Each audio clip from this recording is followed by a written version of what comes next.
Hi, everybody. I'm Dr. LeGrand. If you don't know who I am, I have ADHD and dyslexia, and I help people with ADHD, adults with ADHD. And so today we're going to be talking about specifically of how I overcome my ADHD challenges. And I want to kind of go over, there's so many different ADHD challenges that are out there that I, deal with on a regular basis, and a lot of my patients and clients that deal on a regular basis. So I'm going to kind of just go over kind of the current ones that I see that are common and current ones that I also overcome on a regular basis. So let's dive right into it. So the very first one is dealing with distraction and mind wandering, something that I've definitely suffered with for many years, especially in my younger years and also into college. And the biggest thing that I find that's very effective, because I believe, ADHD is just a part of who we are. It's not something that you can just cure.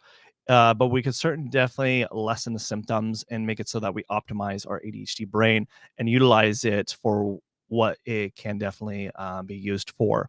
And so the biggest thing when it comes to distraction and my mind wandering for me is, first, I have to eliminate all distractions before I actually go to work.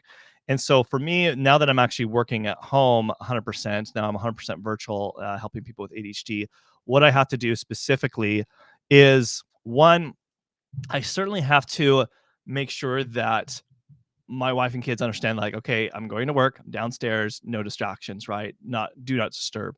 The other thing I have to do is, on top of that, some of the benefits that I find that eliminate distractions is make sure that I have my phone, turned off. But even a more advanced strategy on that I've been using recently is using the focus mode. Oops, I did not mean to do that. Switch over to that.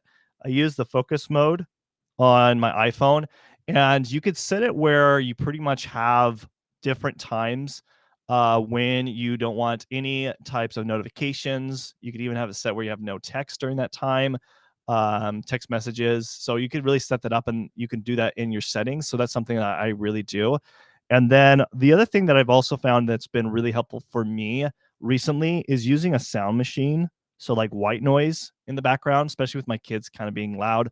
I have a 3 and a 5-year-old, and they can be running upstairs, screaming, all sorts of stuff. And that can be a distraction for me. So what I do is I just have my headphones on, and then in the background, I'll just open up a video that just plays white noise for 10 hours straight. And I just have that playing in the background. And that's really helped me to be really hyper focused, because it eliminates any distracting sounds. Because people like us with ADHD, we're really hypersensitive to a lot of sounds. And so that can definitely distract us over time if we have any of those kind of distractions. So that is a big thing that has helped me eliminate all those distractions firsthand. And on top of that, I have to make sure that there isn't going to be other kind of distractions as far as things that I need to do, whether the events that are going to be distracting my mind.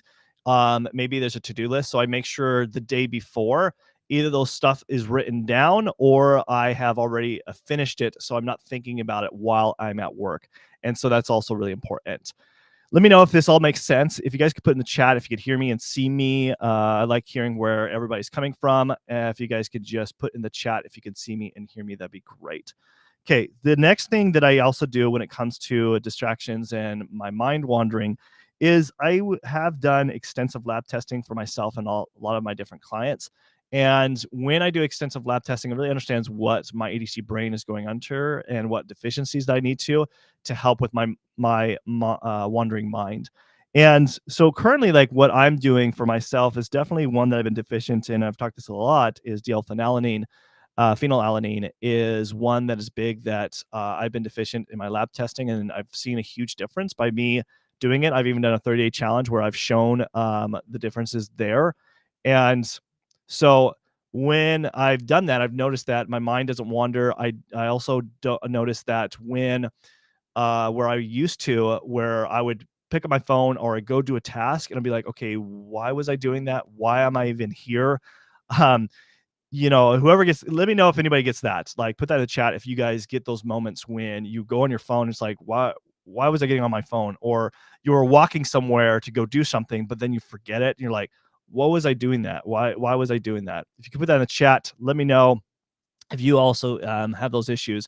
So I noticed when I started taking DL-phenylalanine, I noticed those were eliminated. Like I noticed that I wouldn't have issues of like, oh, what was I doing in the first place? I didn't have those moments. At least very rarely anymore, which is awesome when I was starting to take something like phenylalanine. And the reason that being is because I did testing before and realized, okay, I was deficient in it, something I definitely needed to take. So I'm just wondering, can you guys hear me and see me? I know we have quite a few people on here. If someone can just put in the chat that if they can hear me and see me, just so I make sure the connections are all good.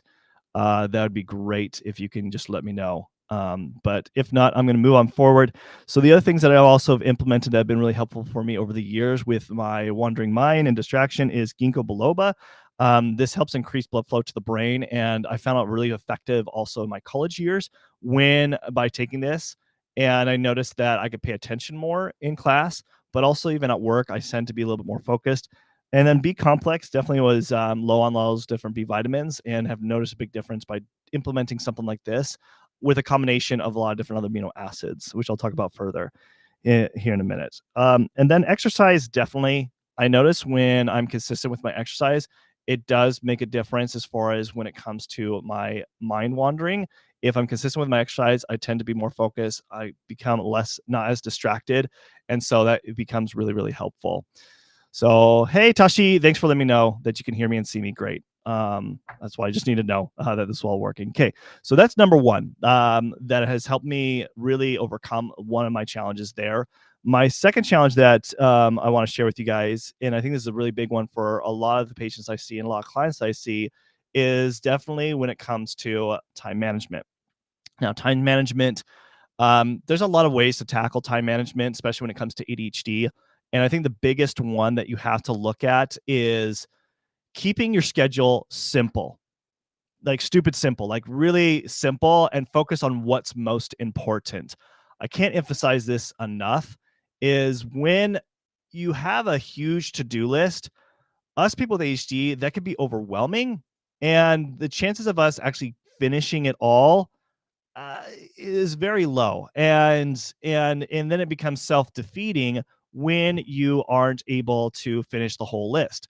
So what I do specifically is keep my schedule more simple and only focus on the most important things that I need to do in my business, or things that are really present for me to do, whether it's something within my family and stuff like that. So definitely keeping your schedule more simple. And the way I do that specifically is, one, I do this every night before I go to bed, is I write down the 3 most important things I need to do. And I call it the big 3.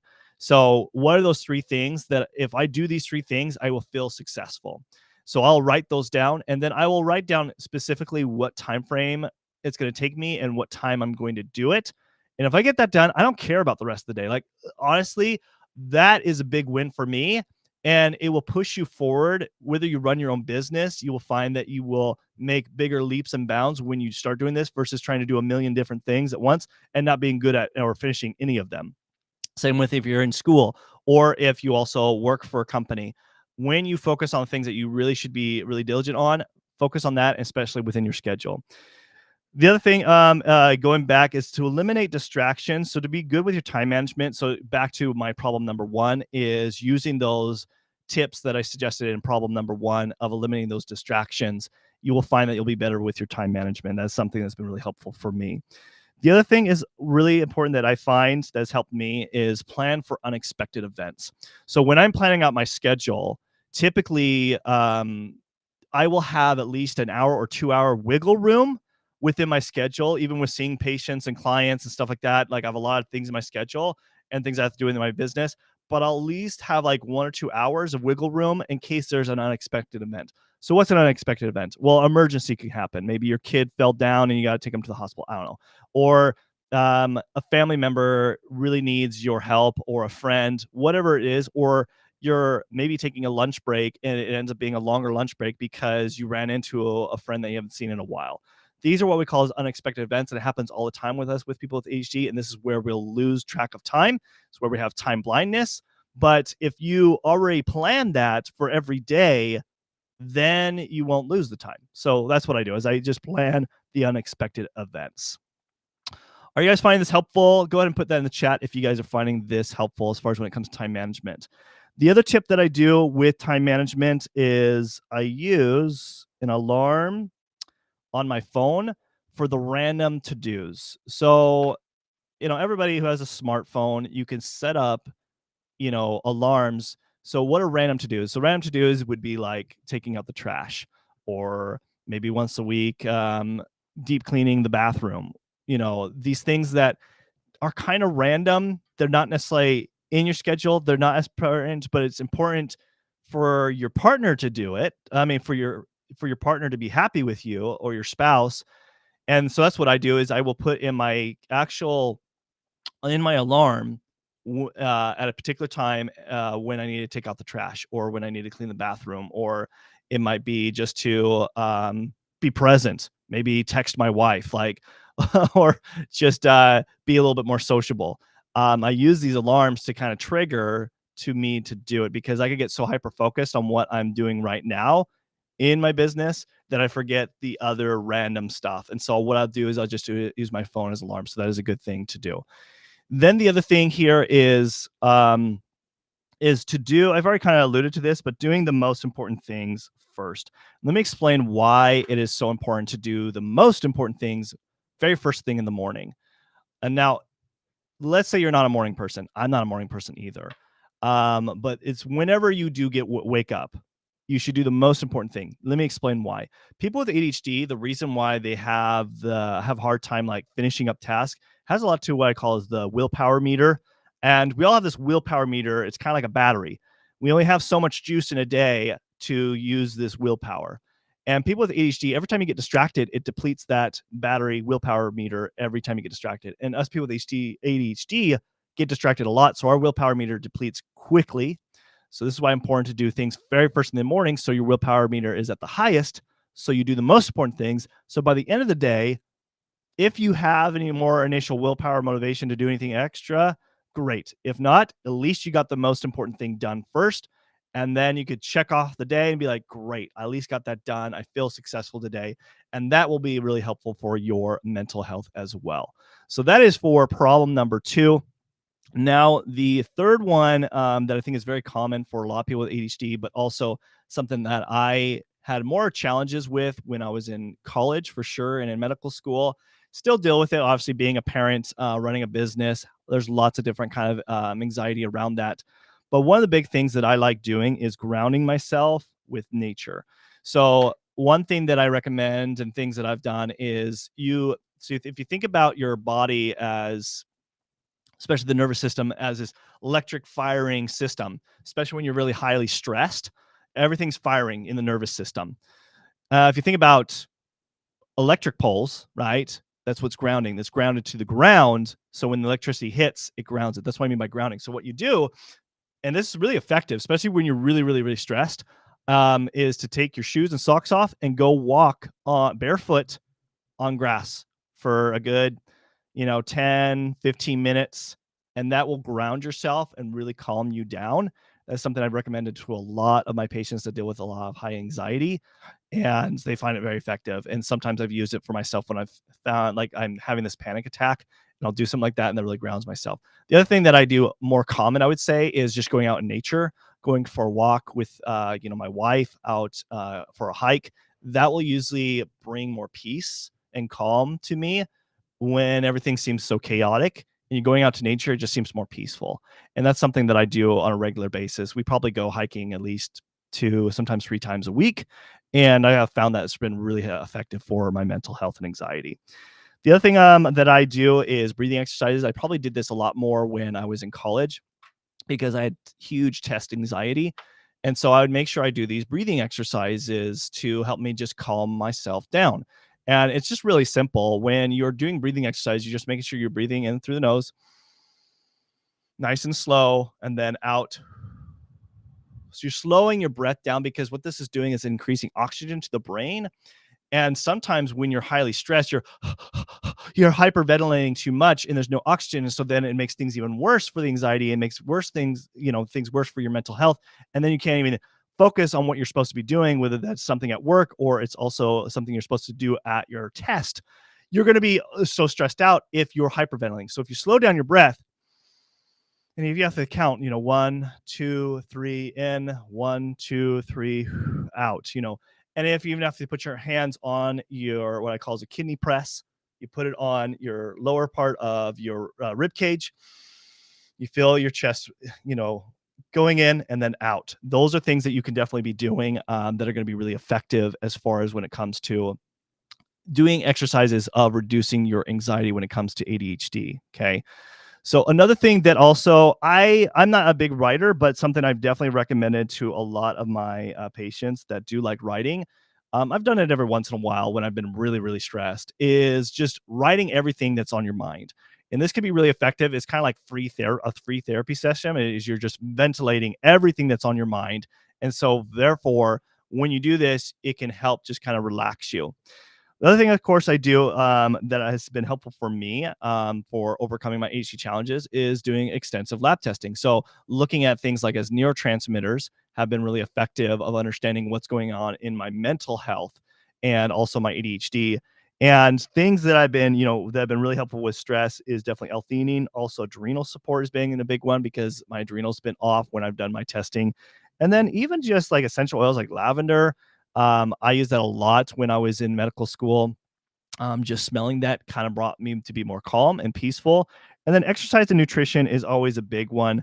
Being consistent with exercise and nutrition has definitely brought me to be more calm and relaxed. Now, the next one here is number 4 is something that I think is not talked about enough with people with ADHD is dealing with low energy or burnout. So especially when it comes to adults with ADHD. And I don't see this talked enough about in the ADHD community. Who here actually is dealing with burnout or dealing with low energy? Go ahead and put that in the chat if you are somebody that deals with low energy or burnout.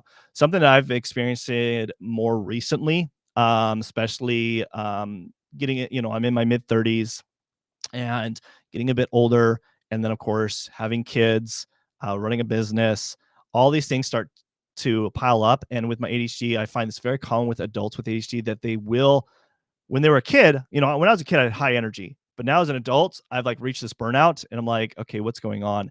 And when I've reached this burnout, my mental focus is even worse. And I'm like, okay, there's got to be something to this where I need to focus on how can I improve my energy. And so things that I do specifically helping with my energy is one is definitely stress management. So back to obviously problem number 3, we already talked about anxiety, but make sure you're doubling down on that. Also, just when I tested for my hormones and also especially cortisol levels, I noticed that my cortisol levels were way off. So it was like if we look at like a time frame of my cortisol, so let's say this is 6 a.m. This is 10 p.m. This is my cortisol. It should be highest in the morning and then kind of drops down afternoon. And then it's obviously the lowest at night.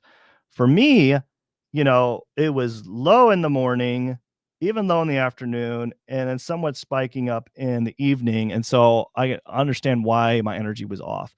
So I had to implement some other things here. And one of those big things was definitely adding like adrenal desiccated to help improve my cortisol levels. Um, Lion's mane also has been really helpful with my energy. B complex is another big one. And then complex amino acids have also been important. And then even digestive support. Because if your digestive system's not working very properly, then that can be a problem in itself, impacting your definitely low energy. And then, of course, exercise and nutrition being consistent because your brain and your body needs the proper nutrients. But if you don't focus on the digestive supportive stuff, then the body can't feed the brain, can't feed. I mean, the digestive system is responsible for feeding the brain, feeding the body. That's not working properly. No matter what nutrients you put into it, that can still cause more of the low energy and burnout and that mental fatigue. So that's why these are all really important. Something that I've definitely implemented that's been really helpful for me to understand. So the next thing here is the 5th one is another one that I think is a big challenge for a lot of people with ADHD is low motivation and drive.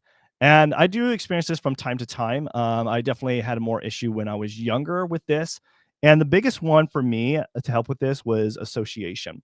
So if you are hanging around a lot of pessimistic people or listening or watching anything that's really more pessimistic, you're going to think more pessimistic because your association leads to your thoughts lead into your actions lead into your character, who you become, and then your character leads into your destiny of who you actually, of what you want in life.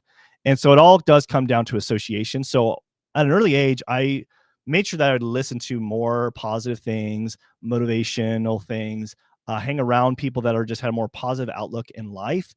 Even ADHD friends that also had suffered with ADHD that had more of a positive outlook in life and were successful. I also read books on people who had ADHD challenges but they became successful and learned from their challenges and how they became successful.